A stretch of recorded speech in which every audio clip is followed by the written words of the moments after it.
Welcome to another episode of Love Your Job, Love Your Life. Today, I'm joined by Joe, who is the founder of a company called Cheer. Joe set it up, and I'll ask Joe to introduce himself in a minute. But Joe set it up because what he's trying to do is champion in the workplace this thing called happiness, but also alongside happiness, just also employee engagement, and then how you combine all that together to get some amazing results and turn things forward. So, welcome to the welcome to the podcast, Jack. Hi there, James. Thanks for the introduction. Yeah. Do you want to just kind of building on that? You know, there's a very quick introduction about Cheer, and we'll talk more about Cheer as we go through this because that creates the foundation of the podcast and some of our our conversations that we've had as a big engagement fan and wellbeing fan myself, and that's what Engage to Succeed does. We're going to have an interesting conversation around how we do this. So yes, we'll touch on Cheer, but do you want to just give a very quick intro? You know, what was life for Joe like prior to Cheer? Oh, yeah. So I've been in a talent space for 13 years, maybe 13 years, let's say.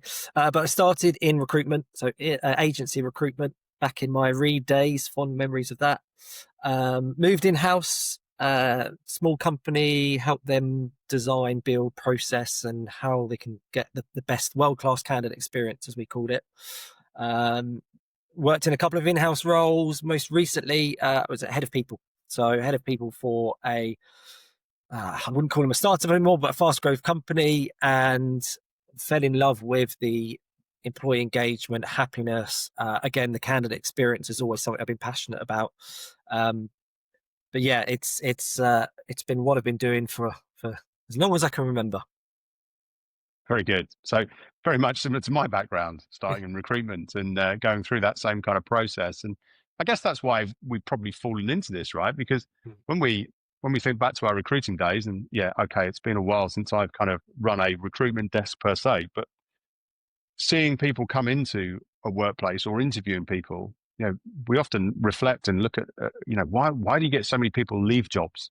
And there's a whole host of, and we won't necessarily go into all of this today, but people leave jobs for a number of reasons. But often one of the reasons is that they're not challenged, or they don't like it, or they're not fulfilled, or all these things, which leads to negative engagement. And that's part of the reason why I kind of left Capita two and a bit years ago and set up Engage to Succeed, because I wanted to help people to, my strap line is slightly different to yours. Mine is love your life more every day. And it's focused more around helping the individual to find their own kind of, I suppose in your terminology, happiness, to help them to love their life. Anyway, we're not here to talk about me and Engage to Succeed, Joe. We're here to talk about you and Cheer. So, when we were talking the other week, you said something to me which absolutely resonated, and you started talking about this. I suppose I'm going to call it a weird concept, but now I know about it. It's not a weird concept. Yeah. But you said to me, James, what is your Vegas? What is your Vegas? That's a really interesting question. Do you want to give a bit more detail around what does that mean? And how do you kind of bring that to life? Well, it's all off the back of what you were saying there about there are a number of reasons why people leave an organization. And this started, it's a true story. I'd still speak to the editor, but there was an exit interview with an editor. So in this exit interview, it was one of my early exit interviews. I was probably less skilled as I was if I was doing one now. But the editor gave fantastic feedback for us. It was really good. It was really helpful, but it was unexpected. That was the issue. But they were saying about the sales team get all of the reward and recognition. They get commission, and this was an editor, as I said, and they get trips to Vegas. Going off script as I tend to do all the time, I asked, well, did you want to go to Vegas? Is that something we could have arranged and made happen? And she said, absolutely not. I couldn't think anything worse than going to Vegas. But then I asked a question that literally changed everything, changed my perspective. I asked, what's your Vegas? And it wasn't so much a question, it was more the response. They didn't know. They didn't know really what it was that was making them unhappy. They were looking over their shoulder or looking at other departments, and no one had asked them that question. We didn't know either. So we failed as a business because we didn't understand what was important to our talent. Hmm. Now, look, this editor made the right decision. They've gone on and had a fantastic career. Um, but the nagging feeling was like we could have done something about this. We didn't open the dialogue. We weren't having the conversations until they were too late. Typically, what we do is engagement surveys that don't engage, or exit interviews which are just too late. So it led me on to researching about employee engagement and how it can impact results in particular, because I was working in a very much results-driven organization. So did tons of research on it. There's something called EVP, which I'm particularly passionate about, which I'm sure we'll talk about. Yeah. And I'm writing a book on that, which will be finished. Will be finished at some point. But but speaking to so many people in this space and learning and understanding more about happiness, employee engagement, is probably how I found you, James. But yeah, I'm fascinated in it. But I've seen the impact. So the Yeah. what's your Vegas question is really understanding. Okay, what is it that motivates us? Why do we work? What could make a difference, positively impact it, positively and negatively in terms of what we do. Yeah. Yeah. And it's true actually. When you again, when we talk, you suddenly trigger lots of things in my brain, Joe. But it is true.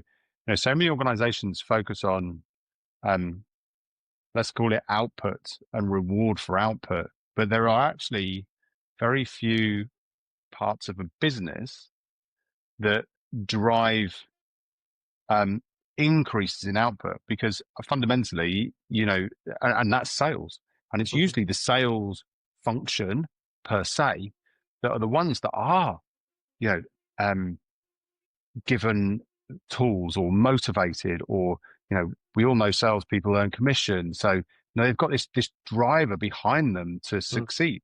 And going back to early days in recruitment, when I worked at, Michael Page, you used to have this thing called high flyers, and if you did really well, you'd go away for a weekend with the other high flyers. But you know, that was never necessarily the support staff or the back Yeah. office staff weren't ever necessarily included in that, because they weren't client facing, they weren't revenue generating. So it's a really interesting this kind of discussion to have with other parts of the business and say, well, look, we have this over here for the sales team, but what about for, we work in the people function. What about the people function? What about the finance function? What about the Yeah. legal, the tech, all of the other parts of a business? The sales function is actually a relatively small percentage of the entire business, right? Mhm. Um, Mm. so why should it be focused just on those? So I love the concept, because it makes you think more broadly about actually what are we doing to incentivize all the other people in the business other than our sales function. Yeah. And there's I'm gonna not get the source of this stat. I'm sure you'll be able to find it and get it up on the screen somehow. But there's a stat that goes, I think 88% of 88% of employers think that people leave because of money, and Yeah, actually 89% of employees leave for something else. So it's to me, it's not necessarily should you pay more or not. It's about actually understanding what is important to people. So what is it that drives them, rather than making assumptions, which from my experience, far too many businesses do. We make assumptions on what it is that's going to motivate the finance assistant, but motivate the sales director, and then everybody else in between. And we yeah, and it's and it, I'm guilty of using a stat when I'm going against stats here, but we rely too much on external stats and information of what a market suggests, rather than just speaking to the people we work with. It's yeah, it's the yeah, yeah, easiest and cheapest thing you can do is speak to your employees. So a lot of the work I do is encouraging that. It's encouraging those conversations over everything else. It's yes, I look at employee engagement, but the real drive for what I do is opening communication channels. yeah, That's yeah, the crux of what it is. yeah.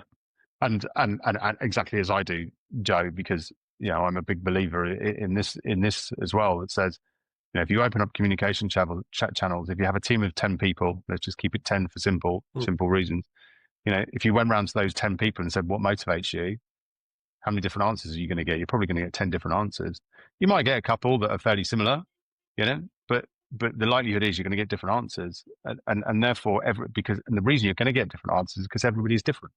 Mm. Everyone's at a different stage in their career. Everyone's in a different stage of their life, their family, we were just talking earlier about families, and you've got a young child. My kids are now, one's turning 18 and the other's kind of going through GCSEs. So, we're at different stages in our life. Therefore, we actually will probably have different motivators because of that Absolutely. simple reason. Yeah. So it is interesting. Anyway, look, we're going off piste a little bit here. We're here Yeah. to talk Of course about we are. what is your Vegas, and we've already gone off piste. I'm gonna bring it back because it's a really cool concept, and I really like it. But and I'm going to be a little bit controversial because I like to have these conversations with clients as well. You've mentioned engagement surveys, you've mentioned data. I think you probably have the same view as me on this, that they're probably not necessarily worth the paper they're written on, because someone can say whatever they want, and they don't often doesn't necessarily come from here. They just say what they think they want their boss to hear. So when you talk about what is your Vegas, and this is one of the things that I always struggle with in engagement, which is why I created my Engage to Succeed model, is you can do a survey, you can talk about actions, and you can do all these bits and pieces that sit behind it, but what's the actual value that's returned to the business? Often it's very little. And the reason is because it goes into a top drawer. In the olden days, it went in the top drawer and it stayed in the top drawer, and then you pulled it out about 3 months before the next survey was going to go, and go, oh crap, Yeah. we haven't done anything on the last one. Let's go and do something on it. So then everyone thinks that we've done something on it. So they mark it up that we have done something with it.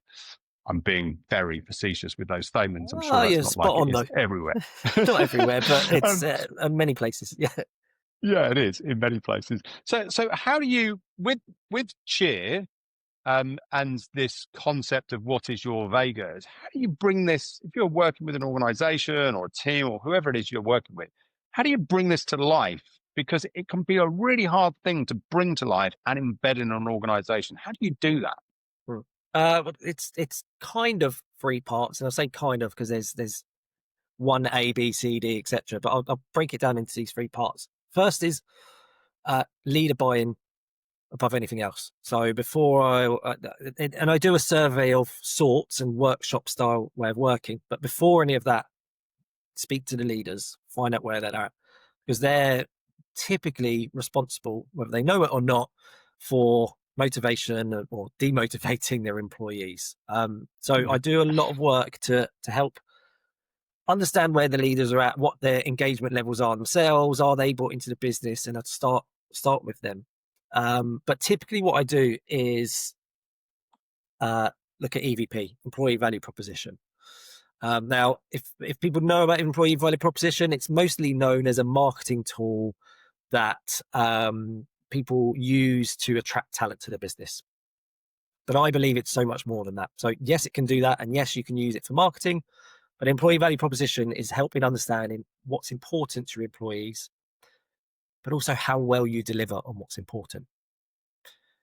Now, most engagement surveys look at how good something is. So if somebody asks in an engagement survey, how good is the free fruit? Most people are going to say it's good. Even if they've only got 2 types of fruit in there and they'd rather 6, they're probably not going to complain about it there. So this way looks at, okay, well, actually, is it important to you? So is it important that you have the free fruit there? Is it important that you've got progression, development, recognition, a great manager, all of those things? But the first part is speak to leaders and understand all of the things that that business offers. Mm-hmm. Now, this is a great exercise because leaders sit down and think, well, actually, what do we offer as a business? Then you get a tick box that usually starts with, well, we've got a good pay package, we've got healthcare insurance, we've got early finish on a Friday, all of the things that you probably think of in a benefits package. But then you ask, well, what about performance reviews? They say, well, that's not a benefit. It's like, well, no, it's something you offer as a business, and it's important to people. And it's important that that delivers because they want progression, they want development. So is your performance review up to scratch? Now, we could probably go down a rabbit hole. I'm not a big fan of the performance reviews, how they're typically done either, but use it as the example, okay? So this is a great exercise because you actually see, well, actually, how clued up are managers on what the business offers, first of all. If that list is small, you probably find you can get another 16, 17, 18, 20 things. When I've done this before, you usually get about 70, 80 things that a company would offer. So again, relationships, team meetings, team events, free fruit, cycle to work, all of these things. So that's Yep. great, because the first thing is you see, well, how engaged are managers in terms of what we offer? So how equipped are they? What levers do they have to pull if their employee says we want a pay rise and you can't offer it as a business?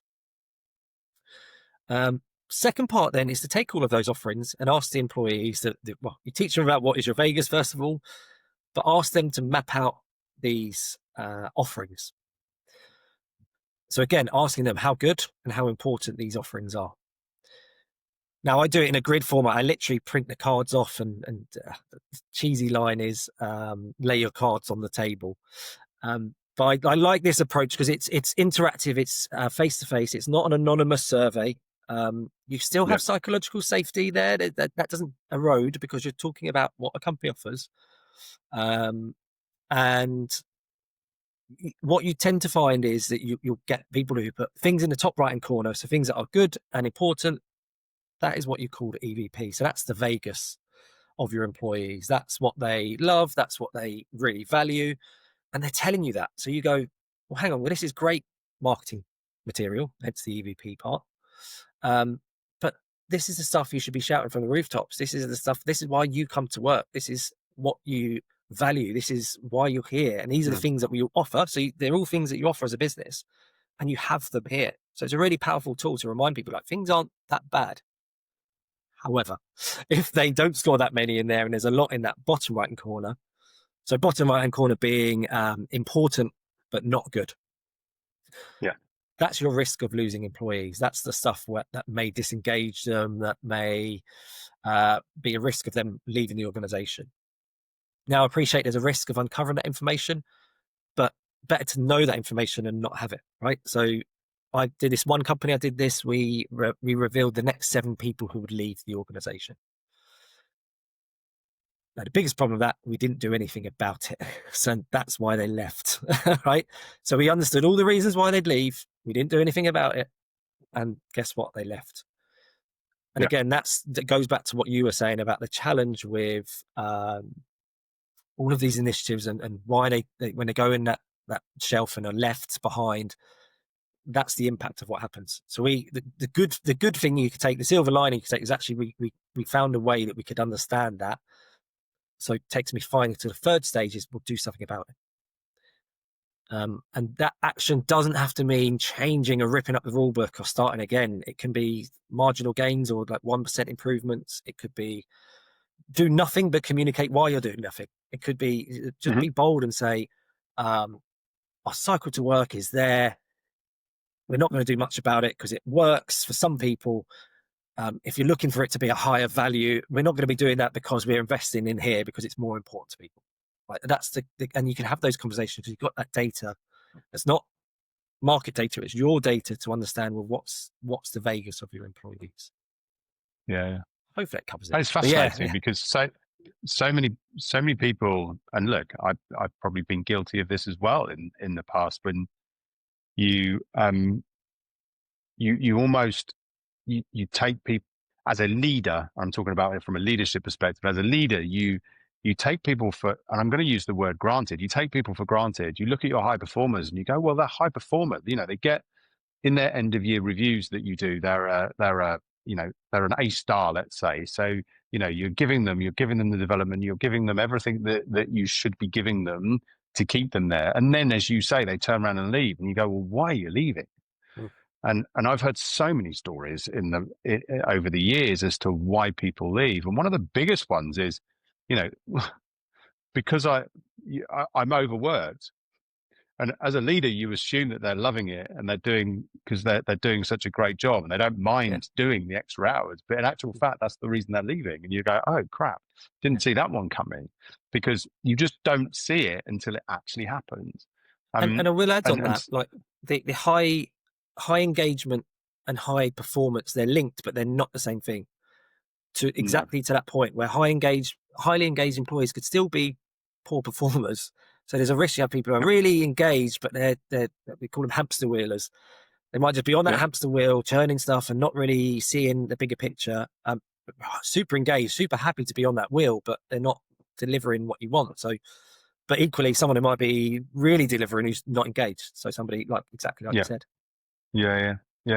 No, it's interesting. And Yeah, it's at the same time, it's also about understanding, goes back to this individual thing, doesn't it? It's, you might have this group of benefits for people but actually if there's no value in it, then there's no point having it. And the one that I often used to talk about was private healthcare. If you're married, partner, whatever it is, it doesn't really matter. But if you've got a partner that has private healthcare for family, and you've got private healthcare for family, one of those benefits is redundant.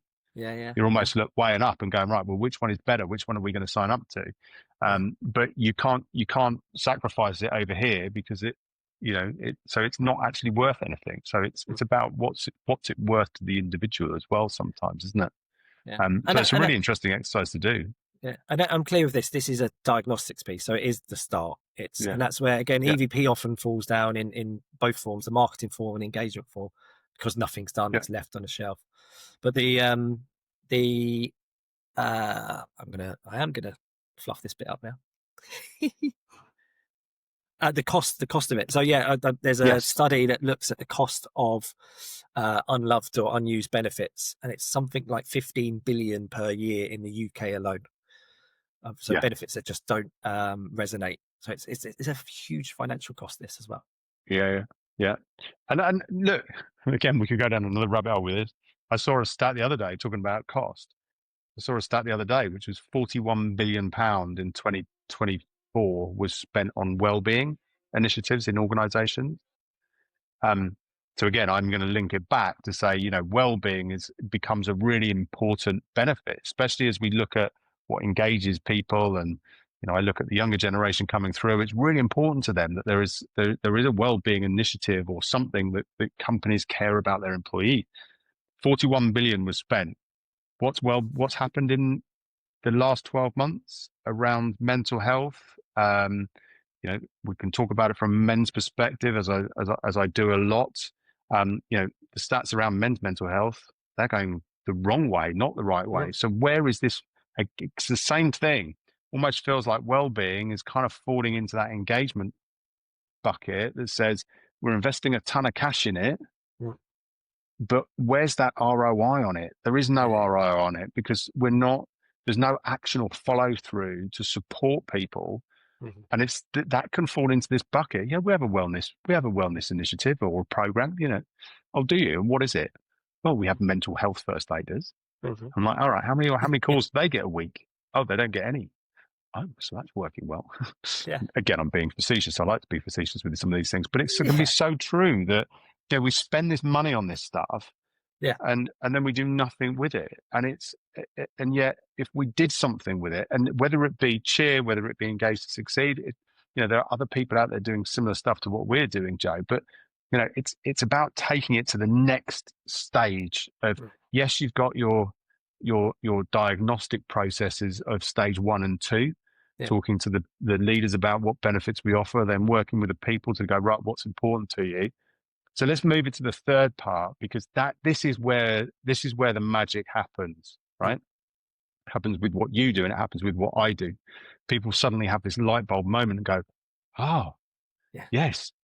Oh, I figured it out now. So if I'm on a roller coaster ride, or I'm, as you talk about, a hamster wheel or whatever, I need to go out for a walk at lunchtime or a run, or, read a book or do something that brings me some joy and happiness. So how do you convert A and B, or 1 and 2, into C or 3 that brings that magic to an organization?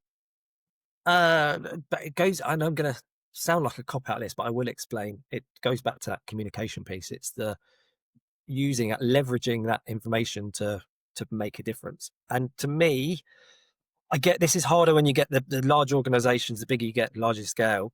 But equally, to me, that's where you should be doing more investment in leaders to help them do it, rather than be the people person's role. But it does get harder, but it's so much easier to do when you have those conversations, you have that dialogue, you educate people on how to have those conversations.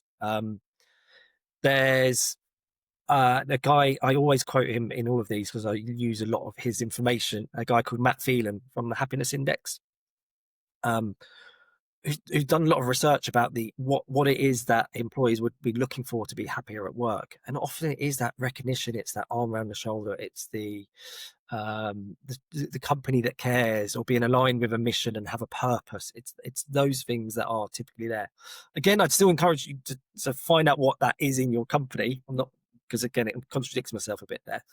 But it's those conversations that happen after are the most important. And you've basically got your blueprint of, okay, well, this is what we think it is. Let's talk about it and find out, what do you mean by that, or what would make a difference, or why do you think that way, or those additional follow-up questions that make a huge difference. I know, again, it sounds like a cop out, but I think it is that simple. I don't think there's an AI tool or a software that does it any better than that human interaction. There's a fantastic book called Unreasonable Hospitality. I don't know if you ever heard it. I can't remember his name. We'll find it from that. But looks at, they were a top 50 restaurant, 11 Madison Park, top 50 restaurant in the world. And they were like, we want to be number one. They were like, we're great, we're in the top 50, but how do we get to number one? They couldn't do better food than the people on there. They were like, we can't do anything about that. We can't change our location or change anyone's minds. But what we can do is this kind of phrase, unreasonable hospitality. So what we can do is hospitality was like nowhere else you'd ever find. So often restaurants have a sommelier. Pick your wine, because wine is the number one in a restaurant. But they were like, well, what about people who want a beer? And they were like, well, we got a craft beer specialist to come in, and then a coffee specialist to make sure we've got the best coffee. And then there was one story on there, and I said I'll get to this point, where one of their guests was talking at the table about this New York hot dog that he wanted to try, this from this stand. Apparently it's the best hot dog in New York. So they sent one of the team out from the restaurant to go get one of those hot dogs, brought it into the kitchen. The chef made it all fancy and Michelin style, and they served up these hot dogs for them because they were leaving for their holiday. It's like, why I bring it up is because there's no engagement survey, there's no software, there's no AI, there's no anything that can offer that to a human being. And I love these lessons. I bring them into HR and work and things like that. It's like, okay, what makes you different. Yep. So the more conversations about that and what it is, exercises like Johari window or other exercises where you educate and help people understand about their importance, all make the difference.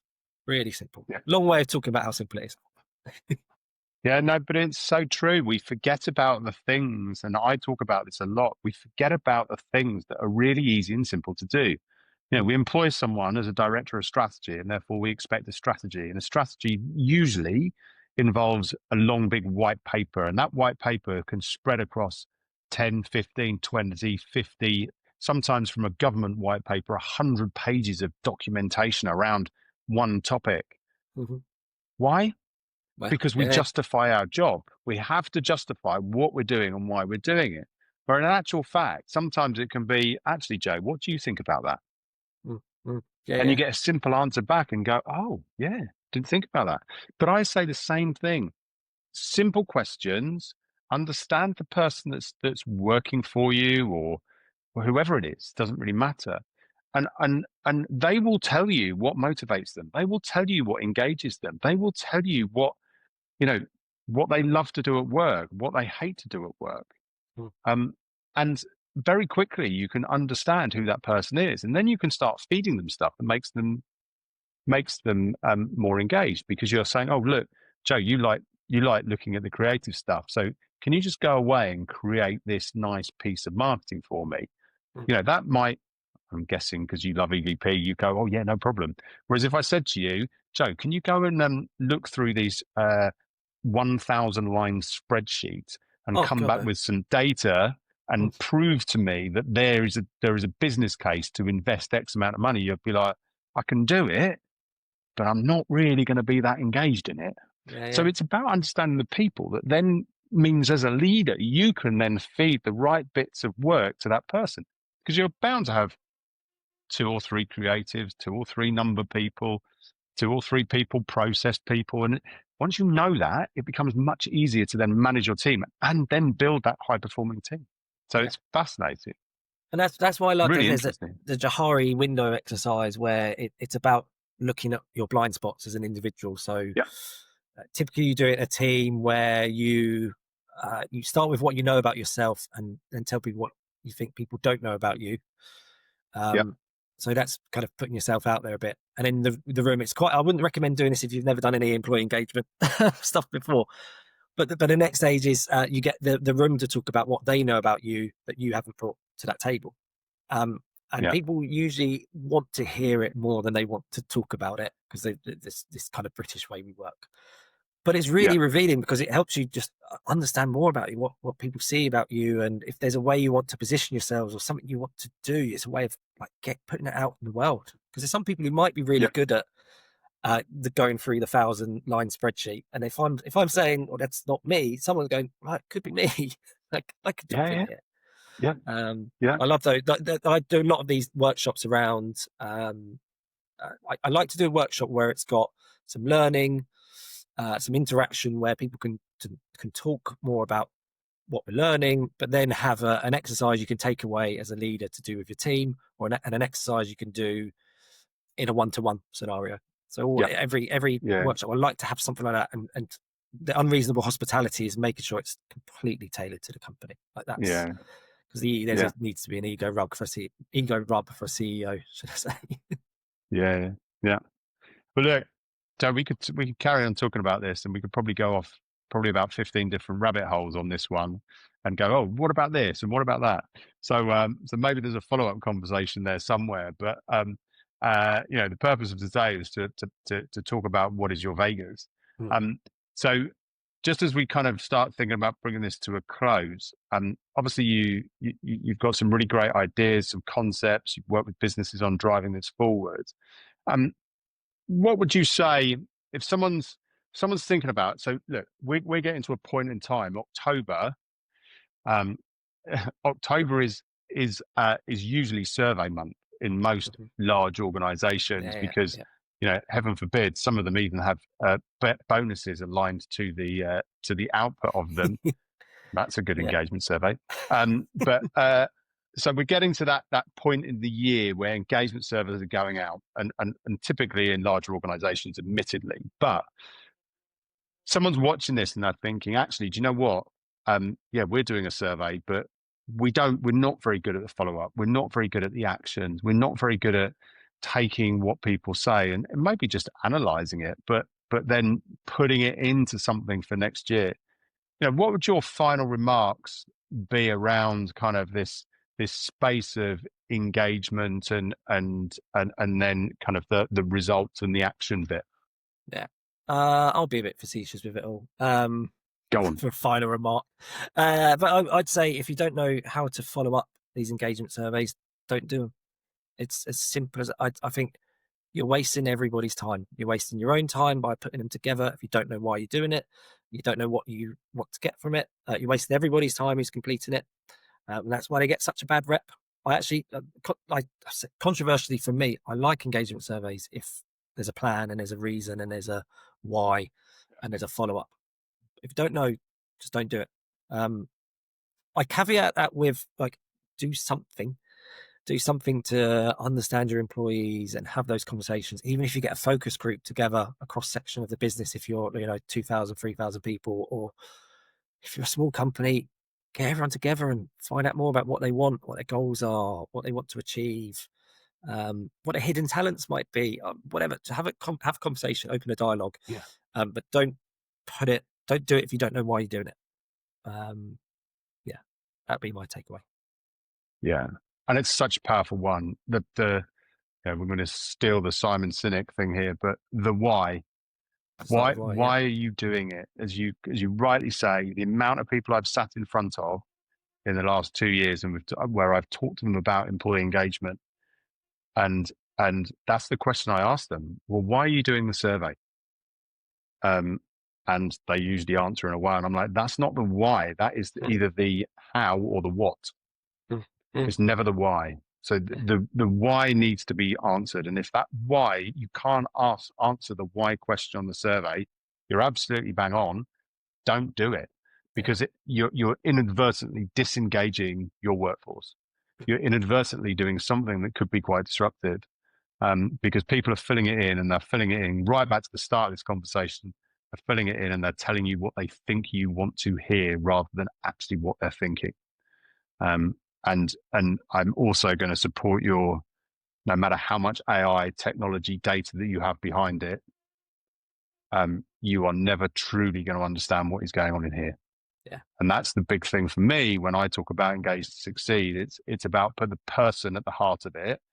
And the only way you're ever going to find out what truly engages that person is by having that conversation with them and understanding what drives them and motivates them. You can do it. You can do a survey and a questionnaire, but again, you can't cover that for everyone because everyone's different. There's a So, great line. yeah, I don't know. Again, I never know my sources, so you'd have to forgive me on this. But people forget what you did, forget what you said, but they'll never forget how you made them feel. And that's the yeah, bit where it's like that's the bit that I focus on, and I know the work you do focuses on that as well. It's what yeah, sets us apart. And I love AI. I'm a big fan of it, by the way. I'm not against all of the yeah, advances of AI. I love it, but equally, I love human interaction more. yeah, yeah, yeah, yeah. No, Joe, look, brilliant conversation, and you're exactly right on that last comment about how people make you feel. I've just had 3 names pop into my head of like my best bosses, Mm. and none of that's about what they said or what they did. It's about how they made me feel. So it's a very, very true statement that I'm going to have to try and find the source of that one. But look, Joe, it's been an I think Maya and I'm sorry, I've interrupted your ending bit. We'll probably have to do it again. I think it's Maya Angelou. I don't know. Anyway, right. I couldn't help myself. I will have a look. Look, Joe, it's been a brilliant conversation. Time has disappeared as I knew it would do with this because we're very aligned in our Yeah. views and our visions on this. It's been an absolute pleasure to have you on the podcast. If anyone wants to get in touch with Joe, I'll put all of his LinkedIn profile and everything in the summary below. And likewise, if you want to talk to me, mine will be in there. But Joe, it's been brilliant. As I said, we could talk about this stuff for hours. Yeah.